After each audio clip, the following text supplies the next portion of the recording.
Amen, amen. Amen, amen. Nous bénissons le Seigneur pour sa grâce, pour sa présence. Pendant que nous étions en train d'adorer le Seigneur, vous savez pourquoi j'ai demandé qu'on chante ça en anglais, la chanson là? Parce qu'en français, ça ne dit pas ce que la chanson dit. Tu vois, en français, tu disais quoi? Death, how you say it? La mort n'a pas pu te retenir. Hein? La mort n'a pas pu te retenir. C'est ça? La mort ne t'a pas vaincu. En anglais, c'est plus beau. C'est Death could not hold you down. Ça veut dire, tu vois, tu prends quelqu'un, tu le mets par terre, mais tu ne parviens pas à le garder par terre. Alléluia. Il est par terre, mais tu ne parviens pas à le garder par terre. Il y a un événement de ta vie qui t'a mis par terre, mais celui qui vit en toi, la mort n'a pas réussi à le garder par terre. Tu vas te relever. Et il y a une image que Dieu m'a donnée. Hein. C'était l'image de la sémence lorsqu'elle est jetée dans la terre. On veut la garder sous la terre. Mais en fait, quand tu plantes une sémence, tu libères la puissance la plus forte qu'il y a en elle. C'est la puissance de résurrection. C'est la puissance de résurrection. Et lorsqu'elle ressuscite, elle est 100 fois, elle est plus. Tu sèmes, tu enterres une graine, mais la résurrection, c'est une plante qui naît. Je dis à quelqu'un, la situation par laquelle tu passes, où les choses ont voulu t'enterrer, à cause de la vie de la résurrection, ce qui va sortir sera plus grand, plus fort, plus puissant. Je suis en train de parler à quelqu'un. Apparemment, tu as l'impression que Dieu t'a oublié. Apparemment, les gens ont l'impression qu'ils t'ont enterré. Mais j'aimerais te dire, à cause de la puissance de résurrection, ce que tu vas voir dans ta vie sera plus grand que ce que tu étais avant. On n'enterre pas une graine. Si tu veux enterrer une graine, tu dois l'enterrer dans le ciment. Mais si tu l'enterres dans le sol, tu ne l'as pas enterré, tu l'as planté. J'aimerais te dire une chose, parce que Jésus vit en toi, il n'y a pas d'environnement favorable ou défavorable. Tant que tu es dans la présence de Dieu, quel que soit l'endroit où on t'a enterré, à cause de la vie de Dieu, à cause de la vie de Dieu, ça va ressusciter, tu vas ressusciter. J'annonce une nouvelle saison dans la vie de quelqu'un. Je suis en train d'annoncer une nouvelle saison. Tu vas être étonné de ce que tu vas voir de toi-même. Tu t'étais vu en tant que graine, mais tu vas être bizarre. Tu sens que tu es une branche. Après, tu montes encore, tu deviens un arbre. Et puis après, tu étais tu deviens 100. C'est une nouvelle saison. Le Seigneur m'a demandé de proclamer dans la vie de quelqu'un la libération. Je libère la puissance de résurrection. Dans tes affaires, je libère la puissance de résurrection. Dans ton mariage, je libère la puissance de résurrection. Je dis que cet événement ne pourra pas te garder. Une nouvelle saison commence. Une nouvelle saison commence. Death cannot hold you down. Cette situation ne peut pas te garder par terre. Une nouvelle saison est en train de commencer. Alors qu'il était en train d'adorer, c'est ce que Dieu me mettait à l'esprit. Et Dieu me disait de dire ça à quelqu'un. Il y a une nouvelle saison qui commence dans ta vie. Il y a une nouvelle saison qui commence dans ta vie. Il y a une nouvelle saison qui commence dans ta vie. Je prie que la vie de résurrection touche quelqu'un qui est malade aujourd'hui. Oh, je prie que la vie, l'esprit qui vit en toi, c'est l'esprit qui a ressuscité Jésus d'entre les morts. Il est capable de ressusciter les organes qui sont morts en toi. Je prie que la vie de résurrection qui est en toi puisse affecter en ce moment les organes qui sont malades dans ton corps. Je prie que la vie de résurrection qui est en toi puisse toucher les affaires qui sont enterrées afin qu'une nouvelle saison commence. Je prie que la vie de résurrection touche tes enfants, touche tes affaires, touche toute ta famille, tout ce qui était enterré. Père, ce matin, que la vie de résurrection change la vie de quelqu'un. Que la puissance de résurrection change la vie de quelqu'un. Je l'annonce, je le déclare. C'est aujourd'hui, c'est aujourd'hui, c'est aujourd'hui, c'est aujourd'hui. Il y a quelqu'un qui avait une carrière, mais qui a l'impression qu'il a été oublié. Aujourd'hui, j'aimerais te dire une chose, qu'il y a la vie de résurrection dans tes affaires. La vie de résurrection dans tes affaires. Et le signe que c'est la vie de résurrection, Tu vas opérer dans une gloire dans laquelle tu n'as jamais opéré. Oh Jésus. Oh Jésus. Tu dis, Seigneur, tu m'as oublié. Non, les gens ne te voient pas. Tu as disparu de la circulation. Mais Dieu règne même sous les sols.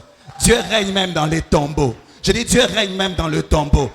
Il n'y a aucun endroit où il n'y a pas Dieu. Or, l'environnement favorable pour toi pour percer, c'est l'environnement de la présence de Dieu. Où irais-je loin de ta présence? Que j'aille dans le tombeau, tu y es. Que j'aille même dans l'abîme, tu y es. Que j'aille même dans le ventre du poisson, tu y es. Quel que soit l'endroit où on t'a enterré, à cause de l'environnement, à cause de la présence de Jésus, je t'annonce une résurrection. Une résurrection. Une résurrection. Bâton d'Aaron, je t'annonce une résurrection. Tu vas devenir fertile. Tu vas donner des bourgeons. Tu vas donner des fleurs et porter de fruits en peu de temps à cause de la vie de résurrection. À cause, Dieu va accélérer les saisons dans ta vie.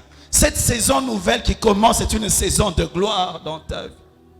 Oh Jésus, merci pour ton peuple que tu as attiré en ces lieux. Merci Seigneur parce qu'une nouvelle saison commence parmi ton peuple. Tu nous demandes de préparer ton peuple à cette saison de prospérité, de grande visitation qui arrive à l'église.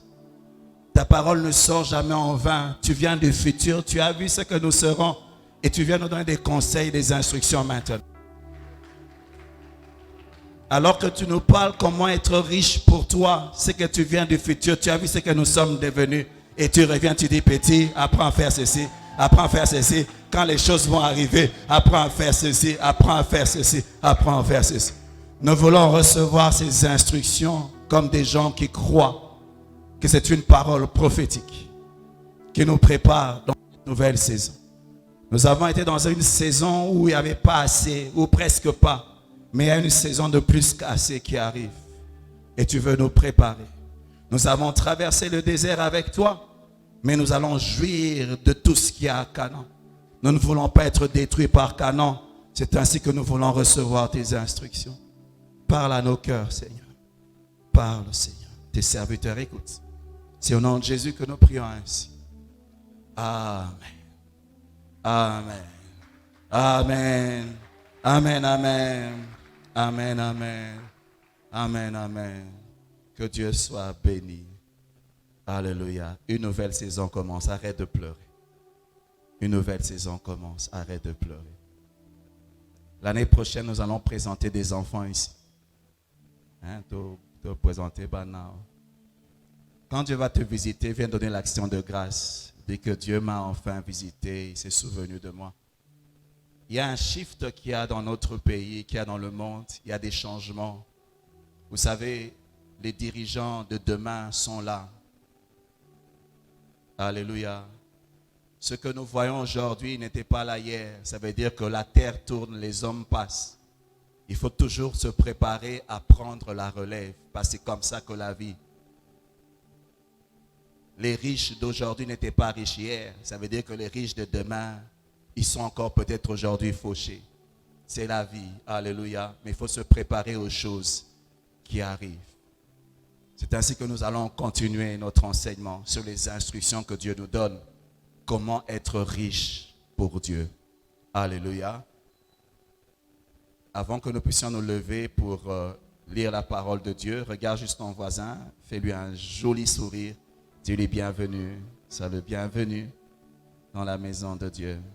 Sois le bienvenu dans la maison de Dieu. Nous allons nous lever, s'il vous plaît, ceux qui peuvent se lever, c'est pour honorer la parole. Nous allons lire 3 passages et puis nous allons commencer.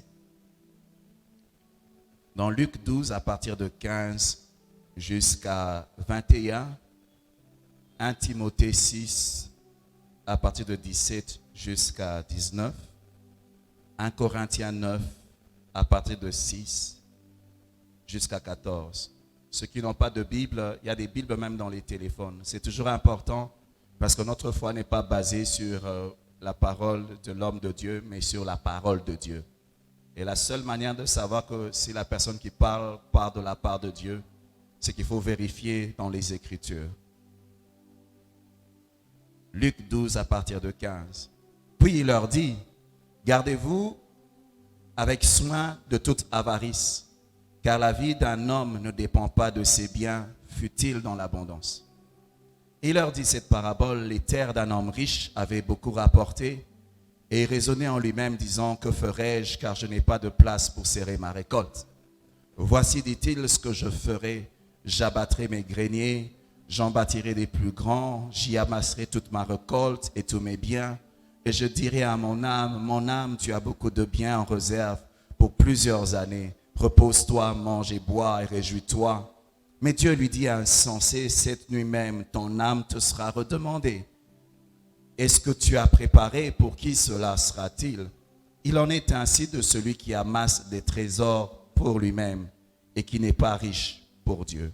1 Timothée 6, 17. Recommande aux riches du présent siècle de ne pas être orgueilleux et de ne pas mettre leur espérance dans les richesses incertaines, mais de la mettre en Dieu qui nous donne avec abondance toutes choses pour que nous en jouissions. Recommande-leur de faire du bien, d'être riches en bonnes œuvres, d'avoir de la libéralité, de la générosité et de s'amasser ainsi pour l'avenir un trésor placé sur un fondement solide afin de saisir la vie véritable. 1 Corinthiens 9 à partir de 6. Sachez-le, celui qui sème peu moissonnera peu, et celui qui sème abondamment moissonnera abondamment. Que chacun donne comme il a résolu dans son cœur, sans tristesse ni contrainte, car Dieu aime celui qui donne avec joie. Et Dieu peut vous combler de toutes sortes de grâces, afin que possédant toujours en toutes choses de quoi satisfaire à vos besoins, vous ayez encore en abondance pour toute bonne œuvre. Celui qui fournit la sémence au sémeur et du pain pour sa nourriture vous fournira et vous multipliera la sémence et il augmentera les fruits de votre justice. Vous serez de la sorte enrichis à tous égards pour toute espèce de libéralité qui, par notre moyen, feront offrir à Dieu des actions de grâce, car le secours de cette assistance non seulement pourvoit aux besoins des saints, mais il a encore une source abondante de nombreuses actions de grâce envers Dieu, en considérant de ce secours dont ils font l'expérience et glorifient Dieu de votre obéissance dans la profession de l'évangile de Christ et de la libéralité de vos dons envers eux et envers tous. Il prie pour vous parce qu'il vous aime à cause de la grâce éminente que Dieu vous a faite. Nous pouvons nous rasseoir. Nous avons parlé la dernière fois, nous avons commencé un thème sur être riche pour Dieu. Nous avons dit qu'il est possible d'avoir beaucoup de biens, d'être nanti, mais être considéré comme un pauvre devant Dieu. Et nous nous sommes posé la question de savoir qu'est-ce que Dieu gagne de ma richesse. Et quand nous parlons de la richesse, nous ne parlons pas seulement de la richesse financière, mais nous parlons aussi des talents que nous avons de la part de Dieu. Nous parlons de la position que nous avons. Nous parlons de tout ce que Dieu nous donne qui constitue comme un capital. Qu'est-ce que Dieu gagne à mon élévation? Qu'est-ce que Dieu gagne à la richesse qu'il me donne? Qu'est-ce que Dieu gagne? Dieu, lorsqu'il investit, il attend de recevoir quelque chose. Qu'est-ce que Dieu gagne du fait que tu es un professeur d'université? Qu'est-ce que Dieu gagne du fait, je ne sais pas, que tu es ingénieur, tu es, je ne sais pas moi, dans la politique? Qu'est-ce que Dieu gagne? Qu'est-ce que Dieu gagne? Et nous nous sommes dit que pour que Dieu gagne dans notre richesse, nous devons, utiliser la richesse de Dieu pour l'avancement du royaume.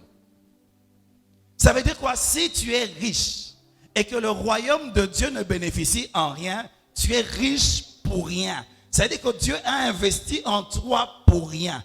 Si tu es riche et que tu n'investis pas dans la mission, tu ne soutiens pas les missionnaires afin que l'évangile avance, tu ne comprends pas pourquoi Dieu t'a rendu riche. Vous savez, quand vous allez dans les pays musulmans, vous voyez un musulman, quand Dieu le bénit, l'islam va avancer. Ils construisent des mosquées, ils investissent pour que le Coran avance, l'islam avance. Dans notre pays, par exemple, vous savez que la plupart des mosquées, c'est construit par des riches musulmans qui sont ici. Quand ils sont à un endroit, ils se rassurent que leur foi avance. On m'a laissé entendre, j'étais en train de prier, j'ai dit, Seigneur, il y a un endroit que je priais, c'est Chanik, Chanik. Je priais, je dis, Seigneur, cet endroit est stratégique. Donne ça à l'église. Mais on m'a laissé entendre qu'il y a, c'est quoi, les Libanais, hein?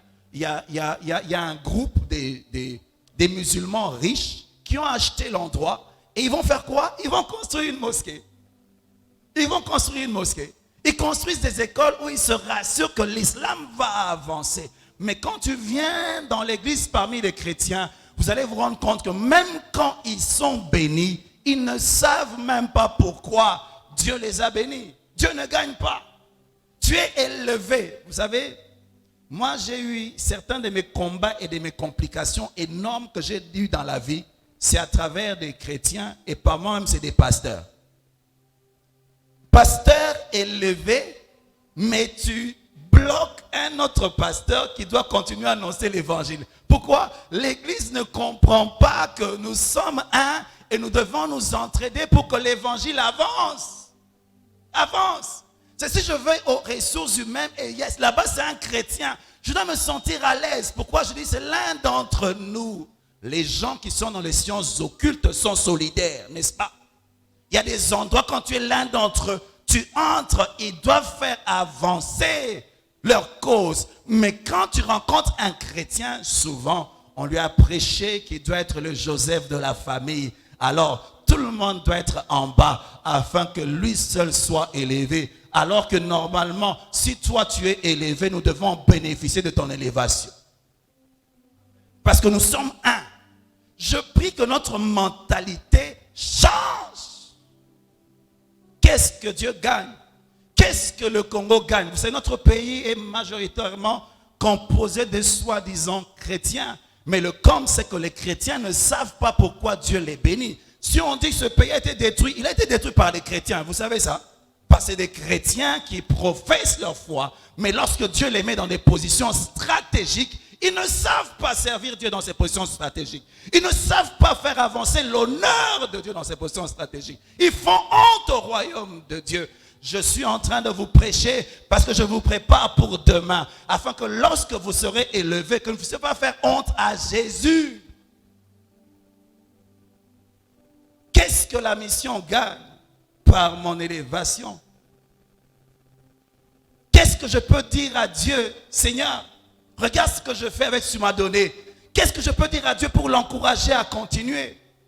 Qu'est-ce que la société gagne? Qu'est-ce que ma famille gagne de ma richesse? Parce que celui qui abandonne sa famille est pire qu'un infidèle. Il a renié la foi. Il y a un évangile qui a été prêché au Congo qui a séparé les gens des familles. Il n'y a plus d'hospitalité. Tu dis, je ne connais pas l'esprit qu'il a.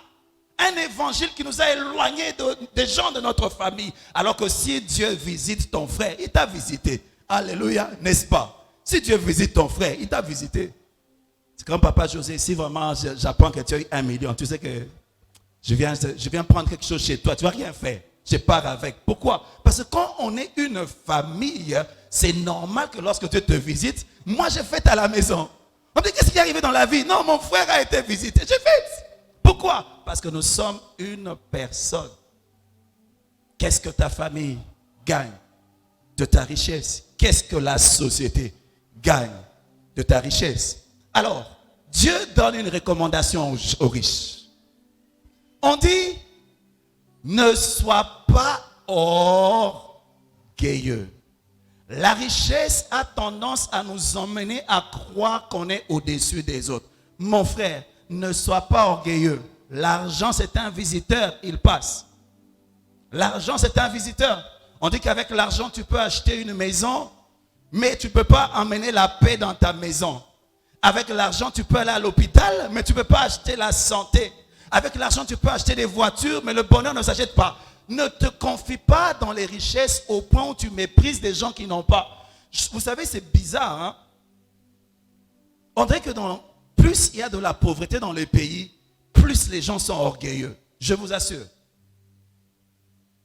Plus les gens ont un orgueil.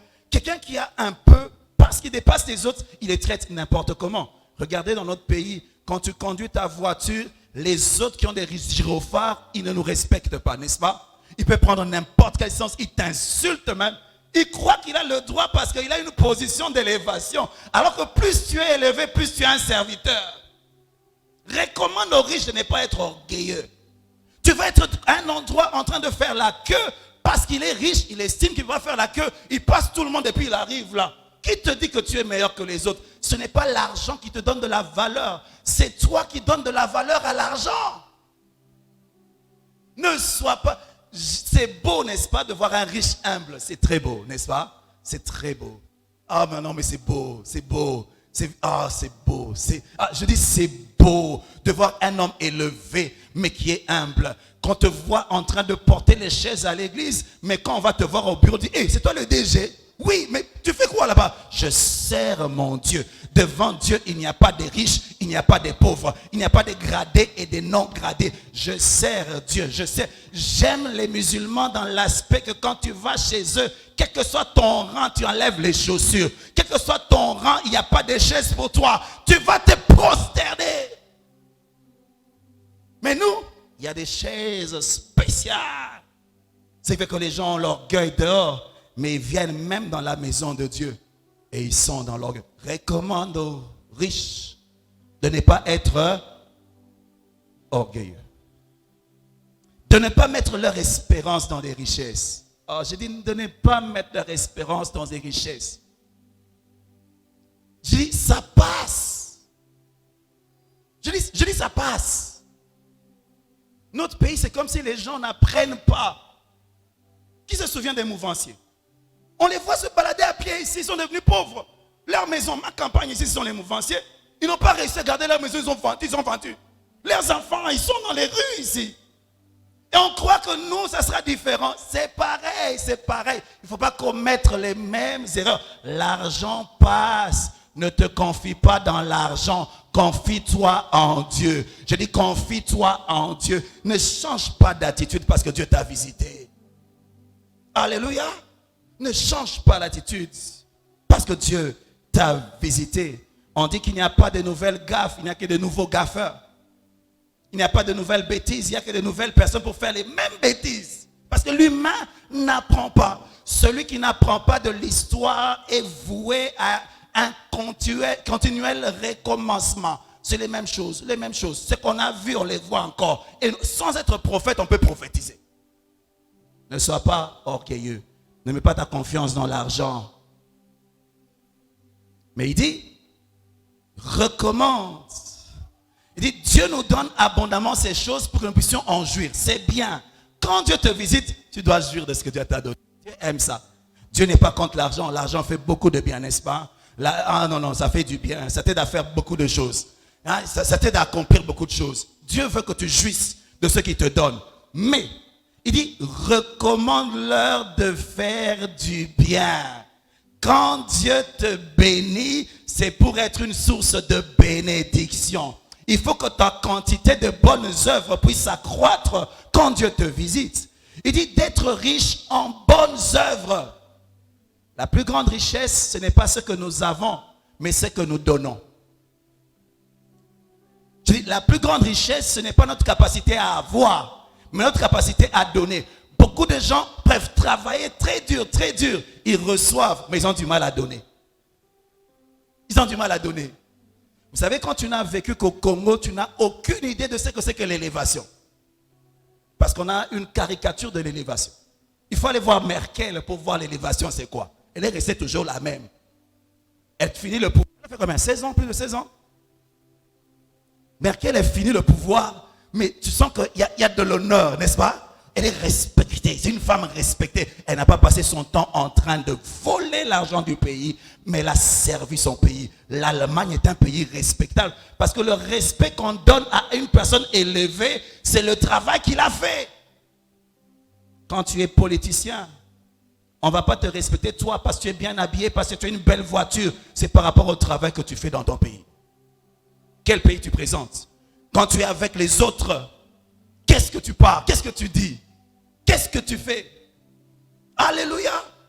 Nous avons une mauvaise notion de l'élévation et de la richesse. Les gens ont des belles voitures, mais des routes trouées. Ça, c'est quelle richesse? Pourquoi? Parce que chacun passe à son plaisir personnel, mais pas au plaisir commun.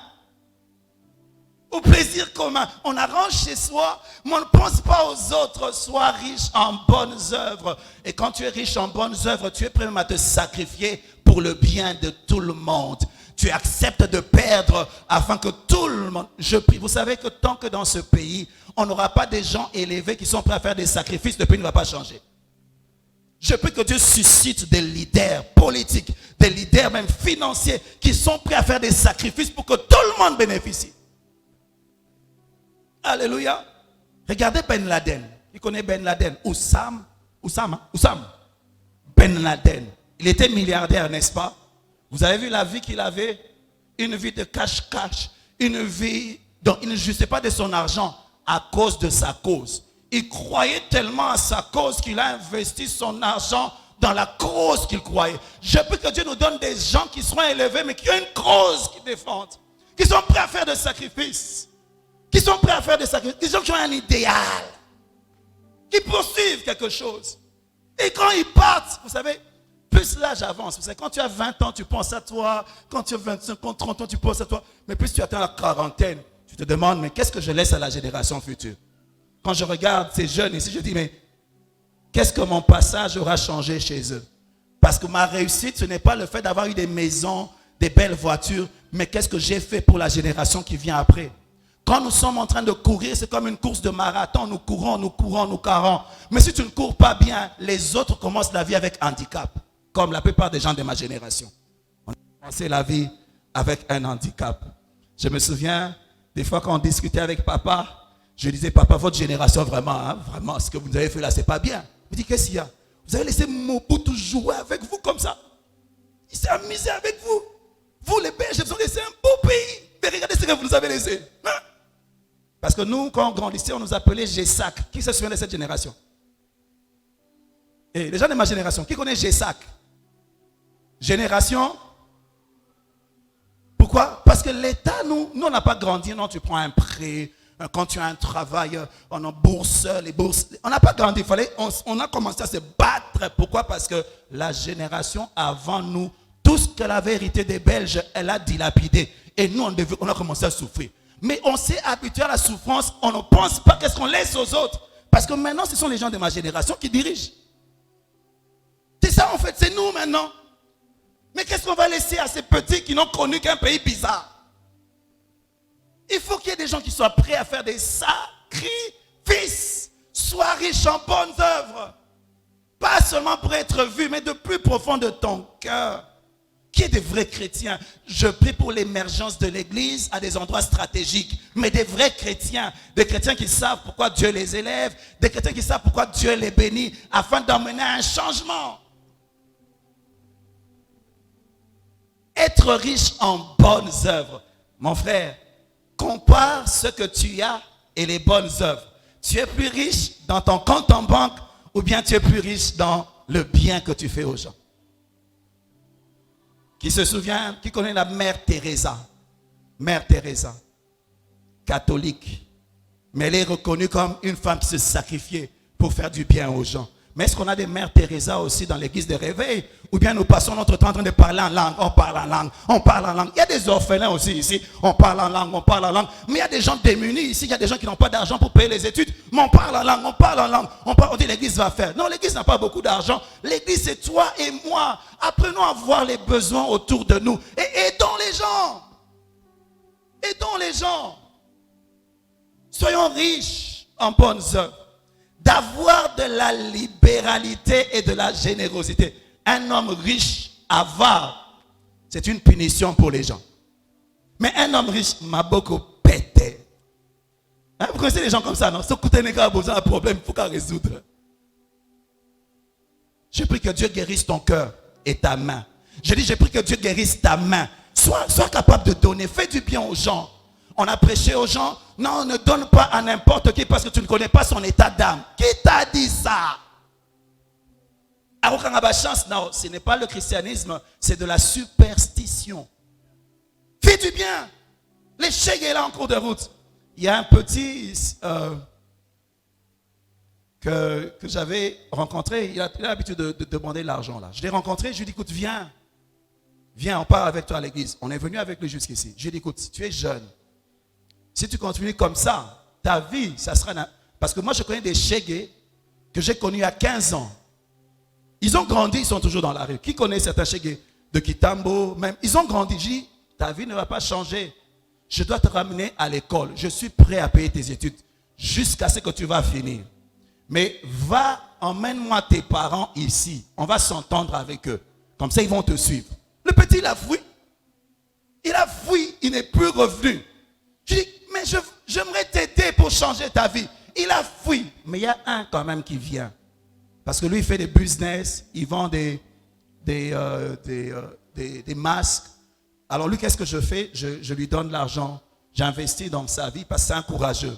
J'investis, je vais gratuitement. Parce que si tu donnes des gros montants, tu lui fais du mal. Il faut aller doucement, doucement, doucement, doucement. Au moins, quand il rentre chez eux, il va dire, j'ai rencontré un pasteur, mais qui se soucie de mon bien-être. C'est ça le christianisme. Si toi et moi, on était comme ça, on n'a peut-être pas des millions, mais ce que tu méprises, c'est beaucoup pour quelqu'un. Ça peut changer la vie de quelqu'un. Il y a des gens ici, 100 balles, c'est rien. Tu vas au restaurant, tu finis ça. Si tu invites une fille au restaurant, c'est 200 balles, 300 qui partent. Mais ces 300 balles, c'est le minerval d'une année pour quelqu'un. Hein? Une année. Donc si tu vas au restaurant, 5 fois, la personne a une licence. 5 fois, tu as mangé. La personne a une licence. Tu as mangé 5 fois. Mais la personne, elle devient licenciée, elle devient juriste. Elle devient juriste parce que tu as refusé de manger 5 fois. Je vais être pratique avec l'église parce qu'on est tellement dans les parler en langue qu'on ne sait pas transformer notre christianisme en bonnes œuvres. Les bonnes œuvres font partie du christianisme. Les bonnes œuvres font partie du christianisme. Alléluia. À l'époque, c'était quand quelqu'un devient nommé sur l'avenue, c'est eux qui construisent des avenues, n'est-ce pas? Il y a des avenues à Pigeon, à Lupin. C'est parce que, mais maintenant là, c'est bizarre. La personne est nommée, là, range seulement sa maison. Mais l'avenue est toujours comme ça. Que Dieu nous aide à penser aux autres. Alléluia. Que Dieu nous aide à penser aux autres. Ne sois pas orgueilleux. Zala liboko pete. Il y a ça voisin non zala liboko pete. Sois généreux. Kaba, kaba, kaba. Karayon nous en ambongo kaba, kaba, kaba, kaba. Kaba. Hein? Kaba. Et de s'amasser ainsi pour l'avenir un trésor placé sur un fondement solide. N'oublie pas, quand tu meurs, tu n'emmènes pas au ciel ou en enfer ce que tu as gagné sur la terre. Ce qui est à toi, c'est ce que tu as investi. Mais ce que tu touches là, ce n'est pas à toi. Ça va rester pour ceux qui vont rester sur la terre. Ce qui est dans la banque, c'est pour la banque, ce n'est pas pour toi. Ma mère, je ne sais pas s'il y a un proverbe chez eux là. On disait que, parce que ma mère, elle aime empiffrer, on l'appelle spécialiste d'empiffrage. Elle aime faire manger les gens. Elle a l'habitude de dire que ce qu'il y a dans ton ventre, c'est ce qu'il y a à toi. Ce qui est dans les comptes en banque, ce n'est pas à toi. Quand tu meurs avec la nourriture dans le ventre. Mais ce qui est là-bas, ça va rester. Mettons quelque chose dans le ventre des gens afin que leur vie change. Il dit, celui qui sème peu moissonnera peu. C'est Dieu qui donne de la sémence aux sémeurs. Mais j'aime ce qu'elle dit à un moment. Elle dit, le secours de cette assistance, non seulement pour avoir besoin des saints, mais il est encore une source en abondance de nombreuses actions de grâce vers Dieu. Ça veut dire quoi? Il y a un frère qui prie pour le minerval. Je me souviens, il y a un frère qui est venu à l'église là. Il dit, pasteur, il me manque $95 pour que je fasse la session. Donc, il a cherché dans toute leur famille personne pour donner $95. Il a cherché parmi tous ses amis personne pour lui donner $95. C'était une montagne infranchissable. Alors, il est venu. C'est un frère qui n'a pas l'habitude de demander. Quand il vient demander, c'est que vraiment il est à bout. Il est venu, il me voit, il me dit, pasteur, en tout cas, je dois faire la session. Il me manque $95. Je dis, ok, attends. Je prends dans la caisse de l'église, je lui donne $100. Il est resté comme ça. Nous, en faisant ça, ce n'était pas une montagne, ce n'était pas grand-chose. Mais pour lui, il a cherché dans tout son... Il n'a pas d'amis pour lui donner $100. C'est-à-dire que quand Je suis sûr que ce soir, il a béni Dieu. Peut-être que j'ai eu une visitation parce que lui, il allait se mettre à dire, Seigneur, bénis le pasteur.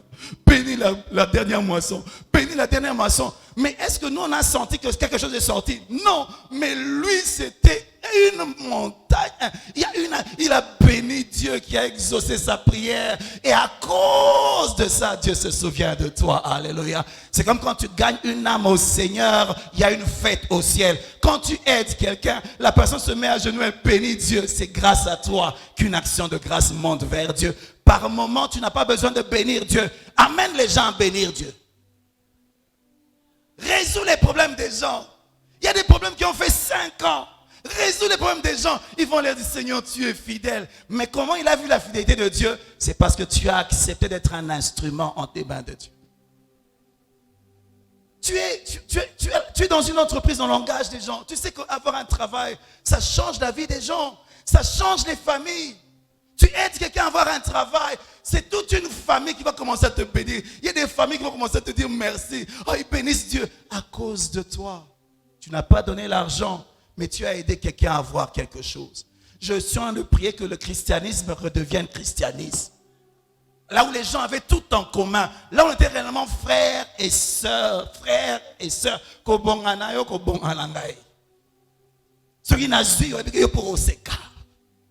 Alléluia. Les actions de grâce montent grâce à toi. Les actions. Aujourd'hui, quand les gens donnent, ce n'est pas nécessairement pour que les actions de grâce montent. C'est pour se faire voir. Moi, je connais des gens qui viennent, ils donnent. Ils te regardent dans les yeux quand ils donnent. Ils veulent voir comment ta main tremble. Parce qu'il y a des montants qui font trembler. Ils te regardent vraiment dans les yeux. J'avais quelqu'un comme ça à l'église. Chaque fin du mois, elle amenait vraiment un bon paquet. Pasteur, ça c'est prie pour moi. D'ailleurs, prie pour moi. Puis je dis, pourquoi tu ne mets pas dans le... Il y a un compte de l'église. Je dis, pourquoi tu veux me donner en main? Je dis, va mettre dans le compte. Non, parce que va mettre dans le compte et viens, je vais prier pour toi. C'était une manipulation. Parce qu'elle te donne non pas pour faire du bien à l'œuvre, mais la personne te donne pour te contrôler par l'argent. Manipulateur. Donne à Dieu. Dieu qui va dans le secret va encore ajouter. On raconte l'histoire d'un homme qui était allé, il se prenait pour un riche. Il avait un gros sac d'argent. Il allait dans l'église de Oedepo. Alors il arrive au secrétariat, on lui dit non mais donne-la et puis on va te donner un reçu. Il dit non, quand même le niveau que j'ai emmené, il faut que je vois les pasteurs. Il dit donne-la, donne seulement, on va te donner un reçu. Non, je dois voir les pasteurs. Ok. Et puis on dit ok, mets-toi alors là-bas, on va voir si c'est possible. Pendant qu'il était là-bas, vous savez au Nigeria, leur monnaie n'a pas beaucoup de valeur. Lui, il avait un sac. Il voit quelqu'un venir avec comme une charrette en train de pousser l'argent. Et pousser. Lui, il avait un sac. Il a poussé, il a poussé. Il a donné à la réception. On lui a donné un reçu. Il est parti. Vous savez qu'est-ce qu'il a fait? Lui aussi, il est à la réception. Il dit, orgueil à Pamba. Il y a des gens qui ont peut-être plus, mais qui font des choses, non pas pour être vus, ni pour être connus, mais pour que le Dieu qui donne la sémence aux sémeurs puisse trouver qu'ils sont fidèles et qu'ils puissent encore ajouter. Combien d'actions de grâce aujourd'hui il y aura grâce à toi? Combien d'actions de grâce? Je vais avancer. Dans la Bible, il y a 2 riches dont on parle, où on a cité le nom. Salomon, on en parle, c'est un riche. Mais il y a aussi Job. Job était un riche. Quand je lisais la vie de Job, je voulais comprendre les principes qu'il avait dans sa vie. Écoutez les principes de Job. Dans Job 29 à partir de 11. Job 29, 11. J'attends que vous trouviez. Job, ce n'est pas facile à trouver. Job 29, 11. Pas dans les téléphones, la Bible en papier. Job 29, 11. Je lis. Écoutez, ça c'est Job, le riche. Regardez les principes de sa vie. L'oreille qui m'entendait me disait heureux.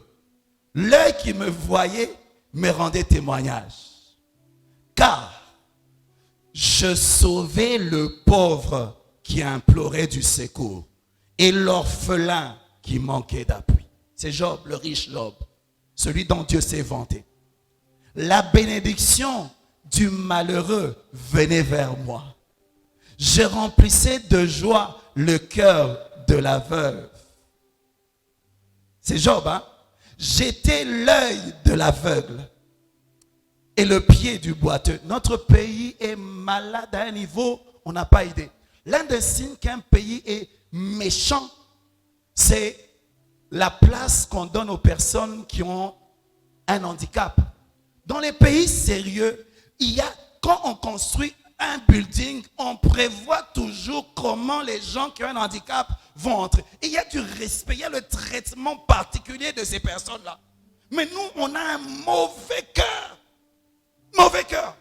Lui, il dit, j'étais l'œil de l'aveugle et le pied du boiteux. Je bénis le Seigneur pour maman Nana qui a un ministère parmi les sourds-muets.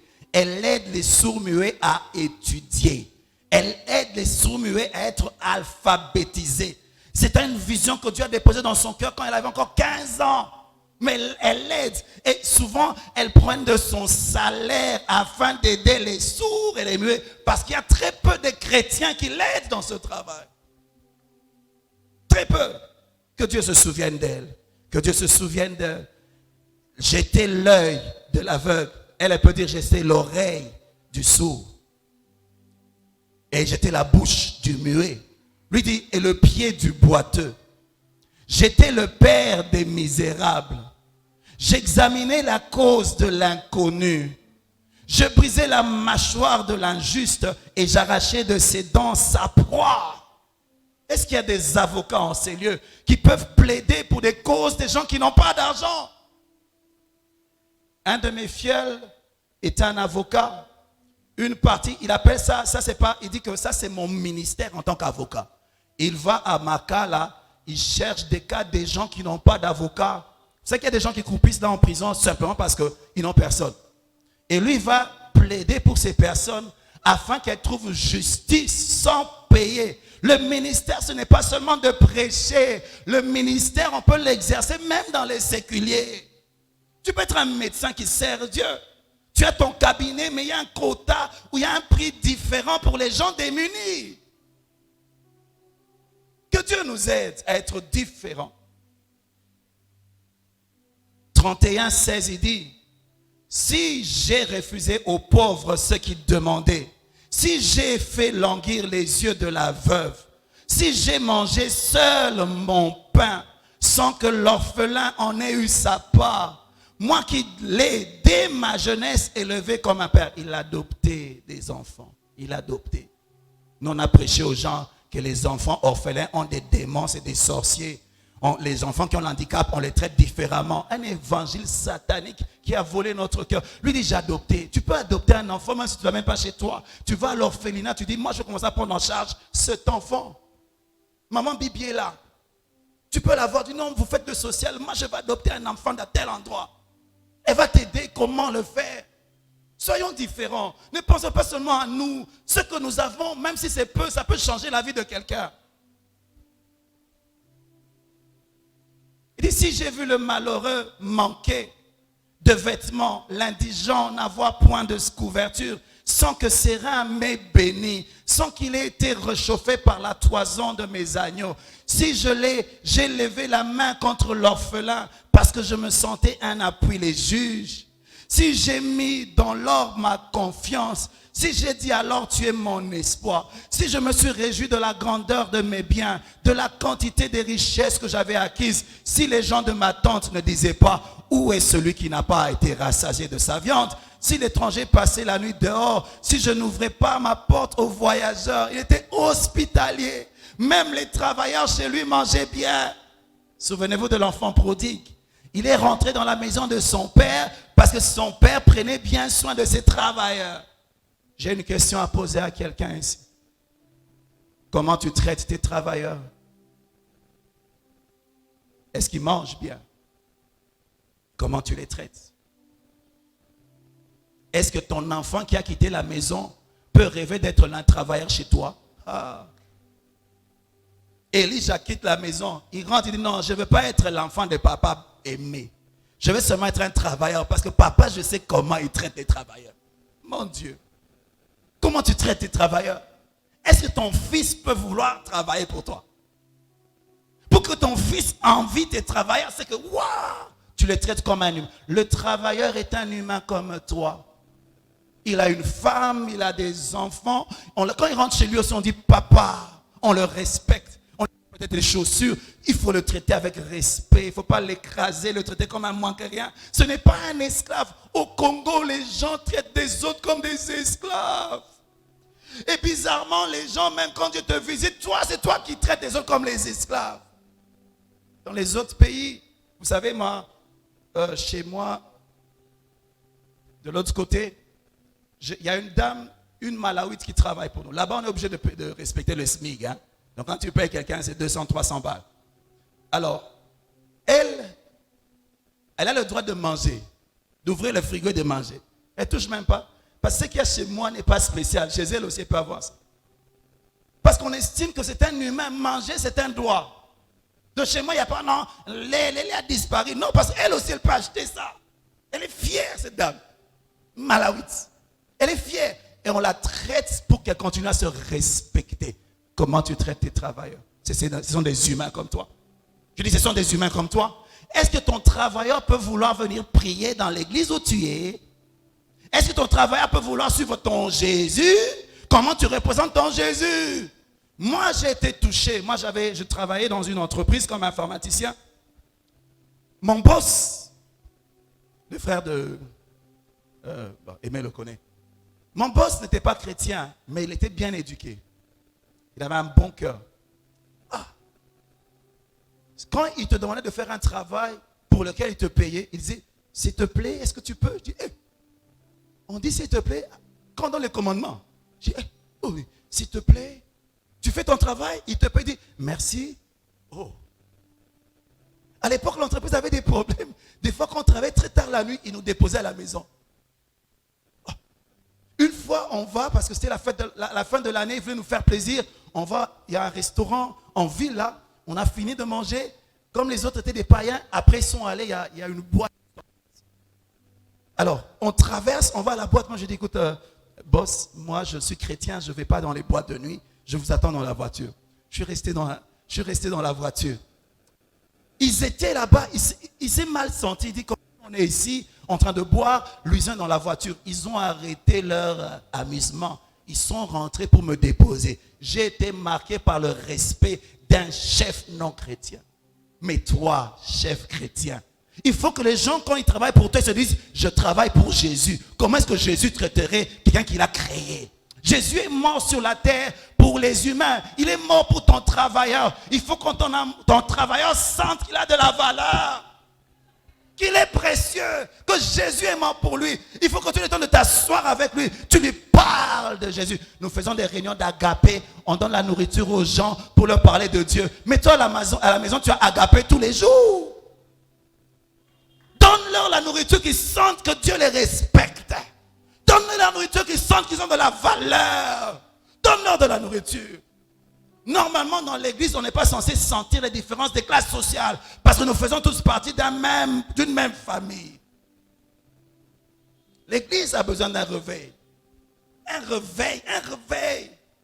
Vous savez, quand tu as évolué dans un endroit pas bien, tu es devenu bizarre, mais tu ne sais pas. Jusqu'au jour où tu vas dans un pays normal, tu dis, mais moi, ce que je fais n'est pas normal. Alléluia. C'est comme certains maris congolais. Ils ont besoin des stages à l'étranger afin d'arrêter de traiter leurs femmes comme des choses. Tu n'as pas acheté un truc, tu as épousé une personne qui a des sentiments, qui peut dire non. Il faut apprendre à être poli envers ta femme. Tu ne peux pas lui parler n'importe quoi. Il faut être poli envers tes enfants. Ce n'est pas parce que tu es papa que tu as le droit d'être impoli. Alléluia.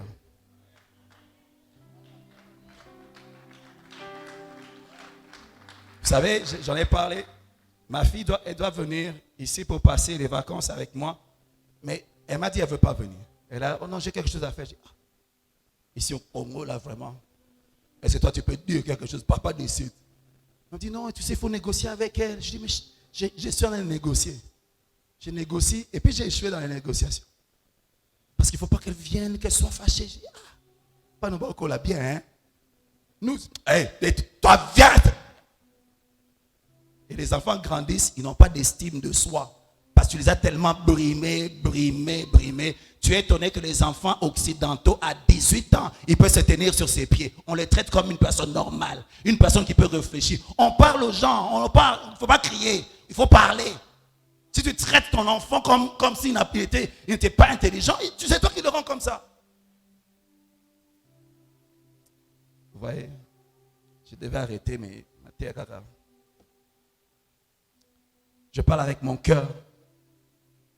Parce que j'aimerais vraiment que les choses changent dans notre pays. Que le christianisme qui change la société. Les gens se moquent de notre christianisme aujourd'hui parce qu'ils ne voient pas en quoi est-ce qu'un chrétien est un bon citoyen. En quoi est-ce qu'un chrétien, quand il est élevé. La Bible dit c'est quoi? Quand le juste prospère, la ville se multiplie, la ville se réjouit. Bon, je ne vais pas parler. Quand les méchants, il y a des cris de joie. Normalement, quand un juste est élevé, la ville doit être contente. Enfin, on a quelqu'un d'intègre à la banque centrale. Enfin, on a quelqu'un d'intègre à la présidence. Enfin, on a quelqu'un d'intègre au niveau de tel endroit. Est-ce que la ville du Congo se réjouit de ton élévation? Est-ce que Dieu peut investir en toi? C'est une question qu'on va se poser. Parce que nous prions, Seigneur, élève-moi, visite-moi. Pour faire quoi? Pour faire quoi? Pour faire quoi? Pour faire quoi? Je vais m'arrêter là, aujourd'hui. Je crois que je vais continuer la prochaine fois. Parce que je n'ai pas envie de courir. J'estime que les pasteurs ont une très grande responsabilité sur ce que notre pays se trouve. Dans l'état dans lequel on se trouve. Parce qu'on a beaucoup prêché le ciel, mais on n'a pas dit aux gens comment vivre comme des bons chrétiens, des vrais chrétiens sur la terre. On a prêché aux gens de fuir le péché, mais on ne leur a pas dit comment être des bons citoyens. Comment vivre en famille en tant que chrétien. Comment vivre avec les amis en tant que chrétien. Comment vivre en tant qu'homme d'affaires chrétien. Comment vivre en tant que chef chrétien. Et je me dis, c'est notre responsabilité. Parce que si Jésus tarde, il faudrait que les générations futures bénissent Dieu pour les enseignements qu'on leur a donnés. Il faudrait que vous, quand vous serez élevés, quand vous serez dans des positions stratégiques, que vous puissiez être différents. Alléluia. Que vous puissiez être différents. Différents. Nous allons courber nos têtes dans la prière. Dieu t'a parlé. Dieu t'a parlé. Dieu t'a parlé. Dieu t'a parlé ce matin. Dieu t'a parlé ce matin. Il y a des maisons, vous savez, quand le boss a une promotion, les travailleurs font la fête à la maison. Ils font la fête. Ils font la fête. Ah, le boss avec le peu qu'il a, regarde comment il nous traite. Mais maintenant qu'il a beaucoup, waouh, ça sera bien. Jésus. Le changement commence dans les familles. Il faut que tu changes comment tu vis, comment tu traites les gens. Est-ce que la veuve sent que tu as quelque chose? Tu peux décider d'adopter l'enfant de ta sentinelle. Paye-lui des études. Il n'a pas besoin d'une école très chère. Paye-lui des études. S'il devient quelqu'un, il va changer l'histoire de leur famille. Grâce à toi. Grâce à toi. Tu es juriste, il n'y a peut-être pas encore un bon boulot. Va plaider pour les gens qui n'ont pas d'argent. Tu es docteur, il n'y a pas encore peut-être un bon... Commence. Quand tu es fidèle dans les petites choses, Dieu va te donner autre chose. Il y a toujours quelqu'un qui a moins que toi, qui a besoin de toi. Il y a des chégués sur la rue. Il y a des gens qu'on peut aider. Soyons les bons samaritains. Ne serons pas indifférents à la souffrance des autres, à la misère des autres, à la misère de notre pays. Arrêtons de parler en mal du pays. Travaillons pour qu'il change. Le changement commence par toi. Tu peux commencer dans ta famille. Tu peux commencer dans ta maison. Là où tu as une parcelle de responsabilité. Tu peux commencer à changer. Apprends à partager. sois riche en bonne œuvre. Tu as 5 paires de chaussures, il y a quelqu'un qui manque même une seule. Tu as des habits qui chôment, il y a quelqu'un qui a froid. Qui a froid. Il y a quelqu'un qui a froid. Pense aux paroles que tu utilises quand tu parles à tes travailleurs. Yo, et loco, yo. Tu les insultes. Est-ce que ça reflète l'amour de Jésus pour eux? Est-ce que ça reflète l'amour de Jésus? Nous devons manifester le royaume de Dieu partout où nous allons. Partout où nous allons. Comment tu traites les étrangers? Comment tu traites les gens moins nantis? Tu roules dans une belle voiture. Quelqu'un avec une voiture à bien, tu dis, tu te sens au-dessus par rapport à lui parce que tu as une plus belle voiture. Seigneur, change nos cœurs, change nos valeurs. Que notre christianisme change notre caractère. Que notre christianisme affecte nos valeurs. Que nous soyons des personnes généreuses. Nous ne voulons pas qu'on méprise notre Dieu parce que nous parlons en langue. Les humains comprennent le langage des bonnes œuvres. Les hommes non spirituels comprennent le langage des bonnes œuvres. Ils comprennent ce langage. Ils comprennent ce langage. Ils bénissent Dieu parce que Dieu les a visités. Dans ce que tu gagnes, il doit y avoir une part pour les autres, les plus démunis. Dieu doit trouver sa part à travers le prochain aussi. À travers le prochain. À travers le prochain. Je prie que Dieu nous ouvre les yeux pour voir les besoins autour de nous. Que Dieu nous ouvre les yeux. Que nous soyons solidaires les uns envers les autres. Que nous puissions changer la vie des gens autour de nous. Changer la vie des gens. Changer la vie des gens. Changer la vie des gens. Est-ce qu'il y a quelqu'un sur cette terre qui va dire, si moi je travaille aujourd'hui, c'est grâce à tel? Est-ce que quelqu'un peut dire, c'est grâce à telle personne que moi j'emmène le pain dans ma maison? C'est grâce à telle que mes enfants vont à l'école. Chaque fois qu'ils bénissent Dieu, Dieu se souvient de toi. Dieu se souvient de toi. Que Dieu change l'Église. Que Dieu change l'Église. Que l'Église soit réellement le sel de la terre. Que nous puissions emmener le goût de Jésus partout où nous allons. Le Jésus qui se souciait de la faim de ceux qui le suivaient. Le Jésus qui faisait des miracles par amour et par compassion.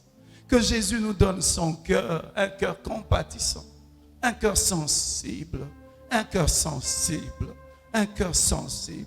Que lorsque tu donnes à quelqu'un, la personne se sente respectée, pas méprisée. Il y a des gens qui évitent de te demander parce qu'ils pensent au mépris que tu as. Chaque fois que tu leur donnes, ils rentrent à la maison, ils sentent comme s'ils étaient moins que rien. Moins que rien. C'est comme si tu crachais sur l'assiette que tu utilises pour les donner. Que les gens gardent leur dignité même quand ils viennent te demander. Que les gens disent qu'au moins lui, quand il aide, il protège ma dignité. Seigneur, Seigneur, change nos cœurs, change nos valeurs, change nos cœurs, change nos valeurs, change nos cœurs. C'est seule cette église qui pourra changer le monde. C'est cette église qui pourra bouleverser ce monde. Cette église qui aime, cette église qui aime, cette église qui aime. Que nos parler en langue soient traduits par des actions, des bonnes œuvres qui montrent que Jésus règne dans notre vie. Que Jésus règne dans notre vie. Je vais te donner 2 minutes. Tu es seul. Tu as entendu Dieu te parler. Peut-être qu'il y a des choses que tu fais parce que tu es habitué, c'est la société. Tu payes tes travailleurs un salaire de misère. Même si c'est la société. Mais pense à cet homme. Comment il va vivre avec ce petit salaire que tu lui donnes? Toi, tu peux augmenter. Augmente son salaire. Augmente. Augmente. Il y a des décisions qui doivent être prises aujourd'hui. Quand Dieu bénit un homme, c'est pour qu'il soit une source de bénédiction. Quand il bénit un homme, c'est pour qu'il soit une source de bénédiction. Et qu'il bénisse Dieu grâce à ce que tu fais. Père Dieu de gloire, nous avons entendu ta parole. Je sais qu'une nouvelle saison est en train de commencer dans la vie de ton peuple. C'est ainsi que tu envoies cette parole. Je prie qu'elle guérisse nos cœurs. Qu'elle guérisse nos cœurs. Que nous soyons sensibles à la souffrance des autres. Que nous soyons sensibles à la souffrance des autres. Que nous ne soyons plus indifférents. Que nous soyons sensibles à la souffrance des autres. Que nous puissions réfléchir à que faire. Que nous puissions quitter un christianisme de beaucoup de langues, mais il n'y a pas beaucoup d'actions. Nous voulons manifester Jésus par nos bonnes œuvres. Par nos bonnes œuvres. Que tu aies une réputation dans le quartier comme quelqu'un qui fait du bien aux gens. Maman Nazara gentille. Que tu aies une réputation, une bonne odeur de Jésus autour de toi. Papa en asunga kabatu. Asunga kabatu. Asunga kabatu. Asunga kabatu. Asunga kabatu. Seigneur, aide-nous. Aide-moi, le premier. Aide-nous, Seigneur. Que cette église soit différente. Et qu'elle soit présentée comme un modèle dans notre société.